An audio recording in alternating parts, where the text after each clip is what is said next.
guys, and welcome back to Garden of Kayland.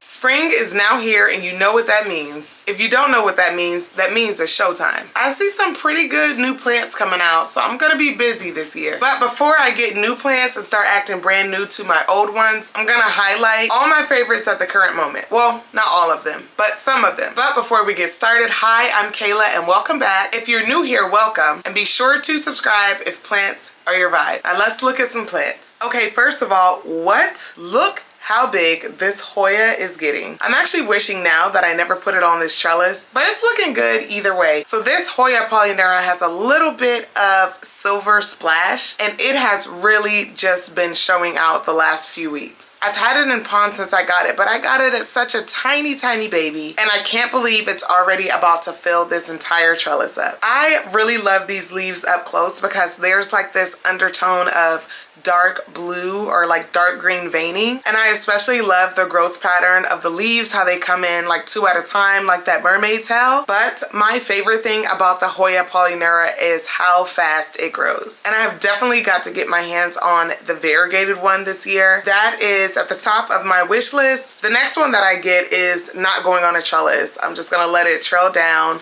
And you guys, it is doing so good. I am so in love with it. Do you guys remember a few months ago when I showed it, I just gotten it? It's definitely starting to glow up now, and I can't stop obsessing over it. This is my Alocasia portii.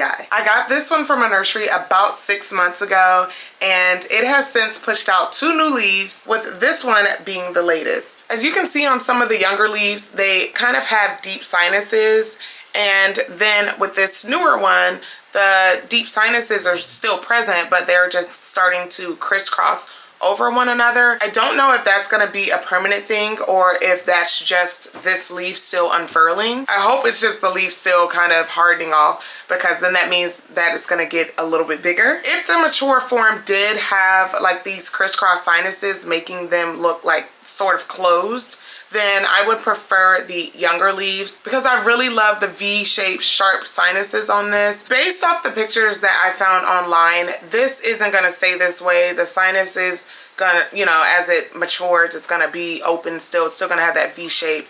I hope so. Don't know why this is doing that weird thing right now. Probably just still growing, still hardening off. Yeah, I'm just really in love with the shape of this leaf.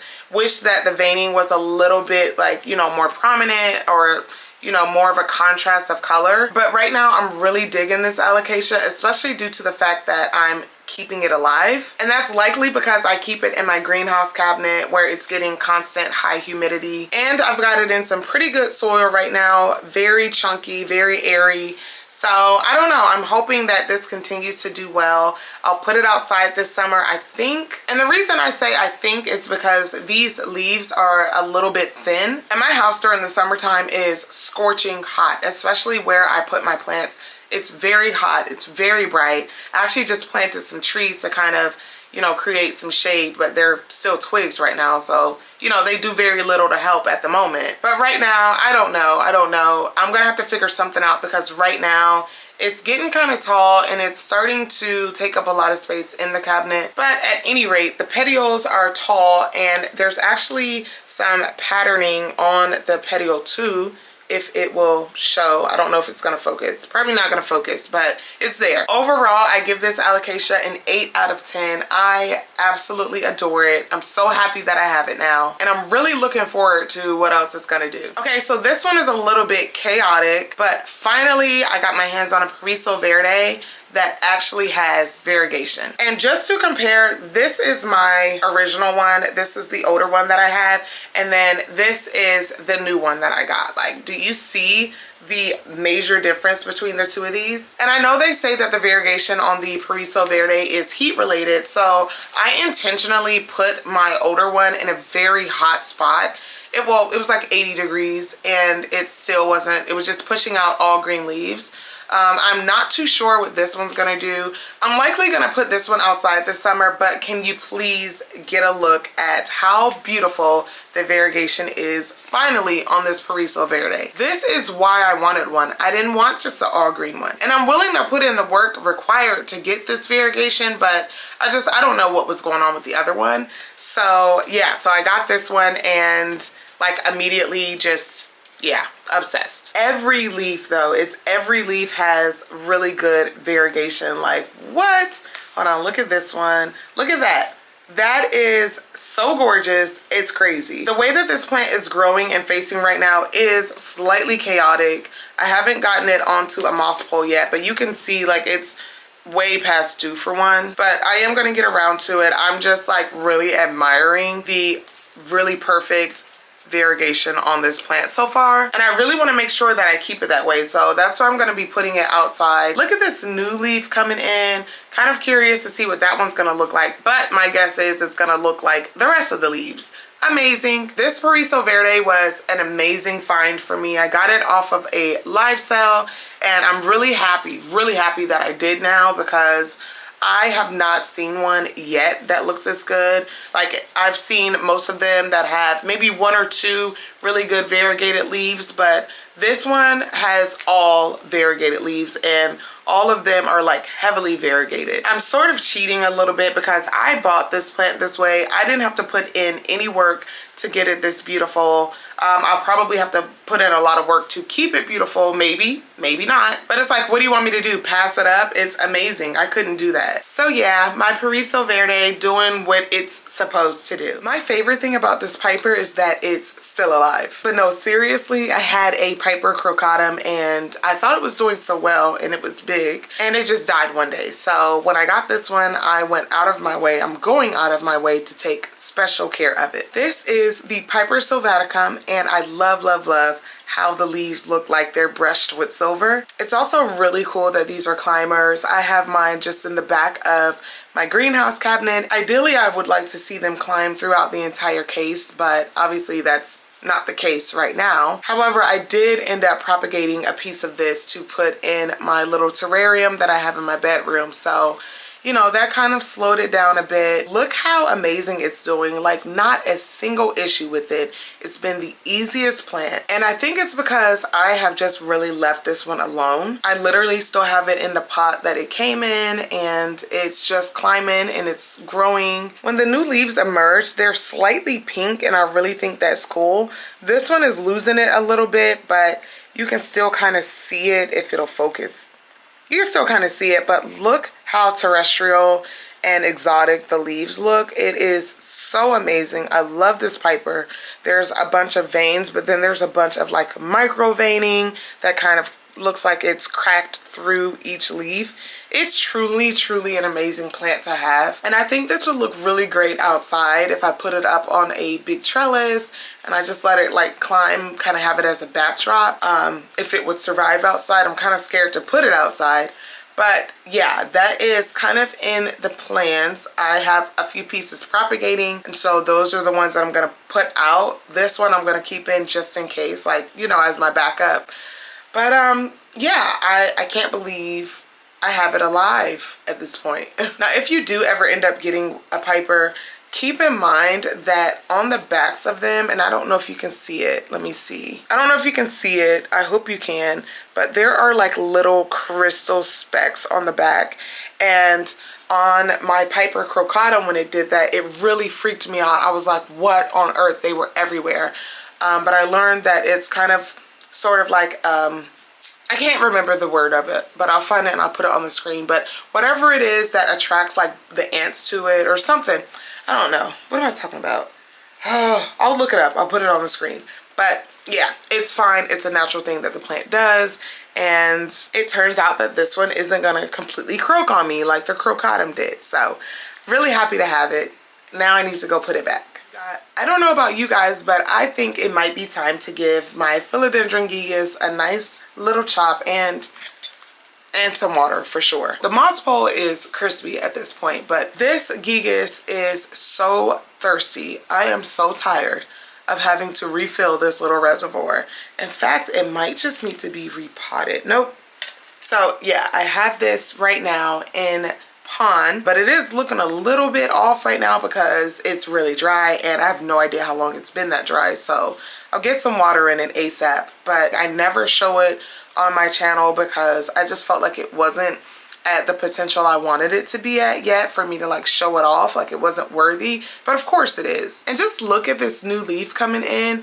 This reminds me of the melanochrysum, but it grows way faster and it's way easier to care for. And I generally like it more, and it gives me like those black velvet leaves without having to worry about pests. Or not to say that these don't get pests, I'm sure they do, but I don't have to worry about it. It's not as fussy as the melanochrysum. One of the things that I would like to see it do is size up, but for the last few weeks it has been pushing out leaves left and right. I don't know if it like realized it's spring or something, because I have this in my greenhouse cabinet as well. All my plants are starting to realize, hey, we're getting more sunlight now. It's time for us to kind of grow. I don't know, it's really weird, but it's a very good problem to have.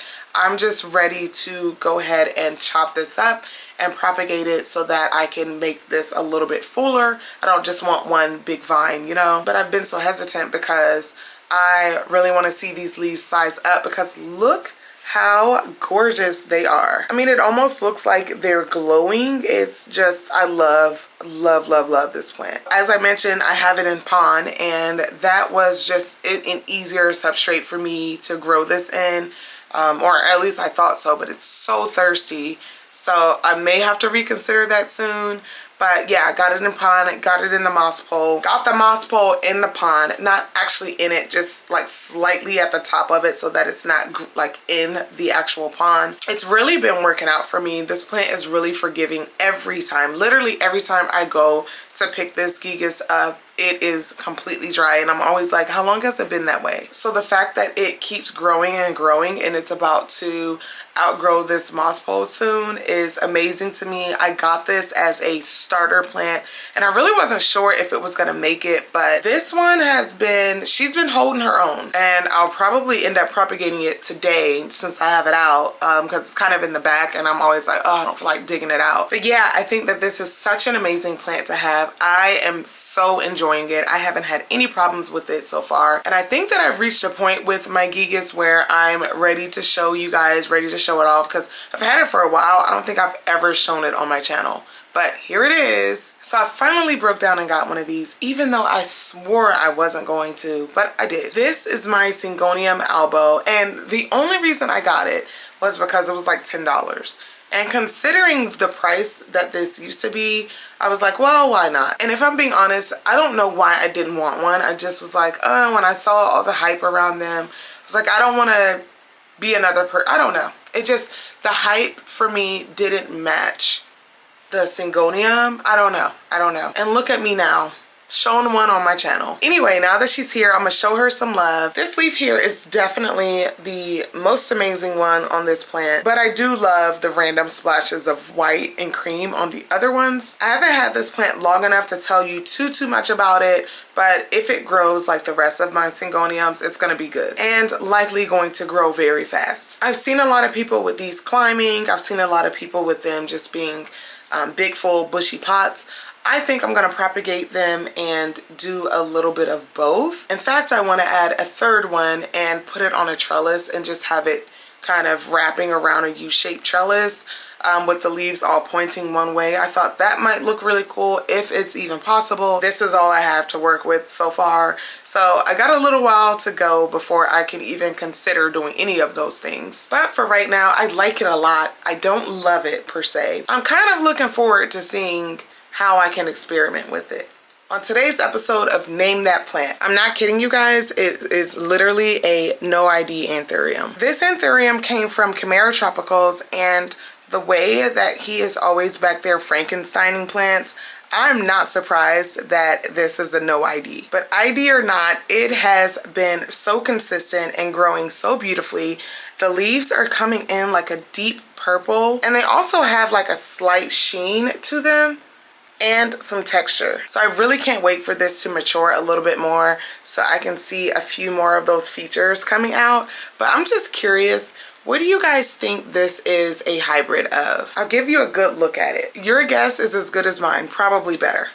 I just could not wait to show this one to you guys. This is kind of a newbie. It is my Philodendron ernestii red. And as if the ernestii alone wasn't good enough, I now have the red version. Obviously, the top of the leaves aren't red. The red is more so on the newer leaves like this one. And then it's also on the underside of the leaves, which is like, oh, one of my favorite things in the world.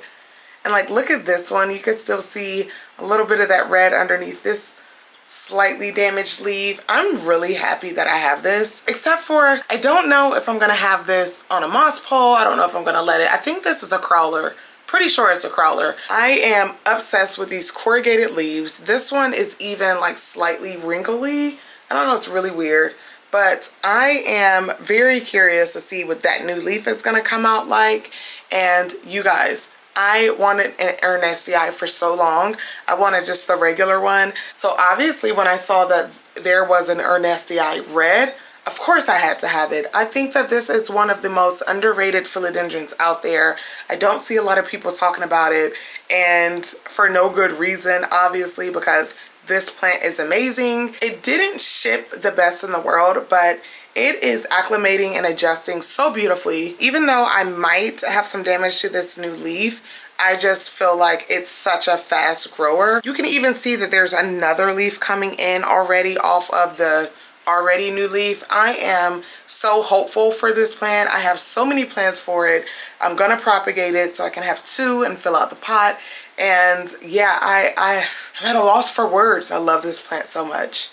I now have an obsession with Philodendron, even though it's a little bit on the pricier side, which honestly is not that bad because I only use it in like these little small containers. So it lasts quite a while. It is like the magic potion of propagating. I'm not kidding you guys. Literally every propagation that I've ever done in Philodendron has taken off, and quickly. Granted, some of them I put on a heat mat, so that probably helps. But anyway, that's gonna have to be a whole nother video. Right now, I just wanna show you guys this Hoya abovata splash that I got as a, I believe, 2-leaf cutting. And that was back in December. So what is it, March? So it's March now. I got this in December, completely unrooted, like nothing. I couldn't even get it to stay down. I had to put like a little stake thing in here. But look at it now, just that fast. As soon as I put it in here, it wasn't in here at first, but as soon as I put it in here, it took off. And just get a look at all the roots down in there. Like, you guys, this stuff is amazing. But anyway, back to the Hoya. So it's finally growing and it is so gorgeous. It's pushing out new leaves left and right. And it also has a few more on the way. And it's just, oh my gosh, is it gonna flower? I don't know how well you can see this, but I believe it's about to flower. So I'm really excited. And for it to be pushing out leaf after leaf and then about to flower for me is just like, so amazing to me. I'm probably gonna have to pot it up really soon. It's probably been time for me to pot it up, but it's doing so well. I don't want to take it out of here. I mean, like, look how gorgeous these leaves are, you guys. They are so splashy. I literally cannot get enough of it. I want to cut it and propagate it some more, but I'm not because it's about to flower.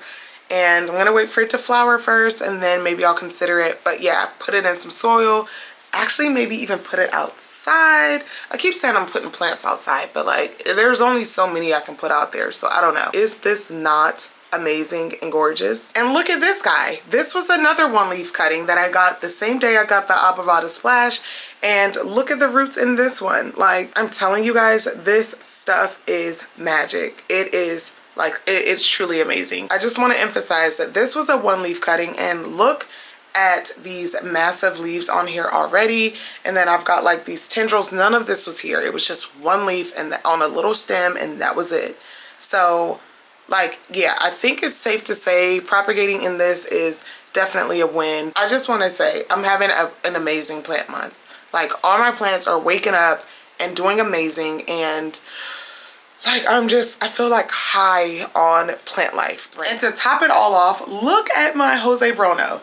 Like, It is so dense and full. Hold on, I'm gonna take it out of this pot. Even from the beginning, the leaves were like really variegated and they showed signs of having like real good genetics. For this to have been doing this all winter long is insane to me. Like, oh my goodness, you guys, this is so amazing. I'm trying to use my inside voice when I talk about it, but keep showing off, and I'm just really happy with it right now. Okay, you guys, that's gonna do it for today's video. Comment down below and tell me what plants you have that are doing amazing so far this spring. And you guys, gear up. I have a really good feeling that this is gonna be like a good plant year for everybody. I have a lot of cool videos coming your way, and I just got 10 new Hoya in the last month that I can't wait to show you guys. And I just went shopping yesterday for some plants, and I gotta show you what I got. But until then, you guys hang tight. Don't forget to subscribe if plants are your vibe, and I will see you guys in the next video.